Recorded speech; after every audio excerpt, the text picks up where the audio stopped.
Telangana gazetted officers union ఎన్నికల్లో గందరగోళం నెలకొంది. ఎల్బీ నగర్లోని పల్లవి గార్డెన్లో టీజీఓలు ఆందోళనకు దిగారు. అన్ని జిల్లాల నుంచి ఎన్నికల కోసం తరలివచ్చిన టీజీఓలకు నామినేషన్ స్వీకరించకుండా రూమ్ లాక్ చేసి ఏకగ్రీవం కోసం కొంతమంది టీజీఓలు ప్రయత్నం చేస్తున్నారని ఆరోపించారు.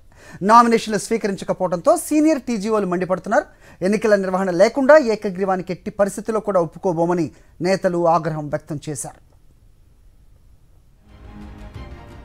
ఈ అంశంపై మరిన్ని అప్డేట్స్ మా కరెస్పాండెంట్ విక్రమ్ ఇస్తారు. విక్రమ్, చెప్పండి, ఏంటిది రూమ్లో లాక్ చేయడం ఏంటి, ఏం చెప్తున్నారు టీజీఓలు, అక్కడ ఎవరైనా ఉన్నారా వాళ్ళని రెస్క్యూ చేయడానికి, ఏం జరుగుతోంది అక్కడ, అప్డేట్స్ ఏంటి?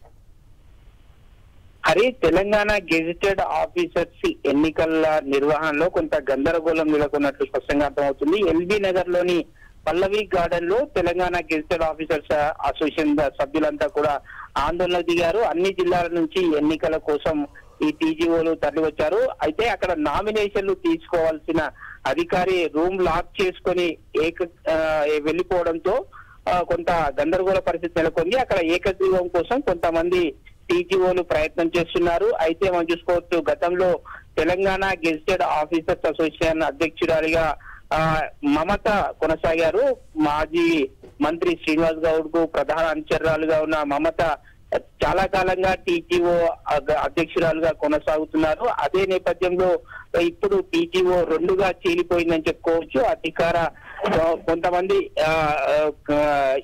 ఈ ఎన్నికల నామినేషన్ల ప్రక్రియకు సంబంధించి రెండుగా చీలిపోవడంతో కొంత ఏకగ్రీవం చేసుకోవాలని ప్రయత్నిస్తున్నారు. అదేవిధంగా సత్యనారాయణ వర్గం ఈసారి గట్టిగా అధ్యక్ష రేసులో ముందు వరుసలో ఉన్నారు. ఈ నేపథ్యంలో నామినేషన్లు వేయకుండా ఒక వర్గం సభ్యులంతా కూడా రూమ్ లాక్ చేసుకుని వెళ్లిపోవడంతో ఏకగ్రీవం చేసుకోవాలని భావిస్తున్నారు. నామినేషన్లు స్వీకరించకపోవడంతో పోటీ చేయాలనుకున్న టీజీఓలంతా కూడా ఆందోళనకు దిగుతున్నారు.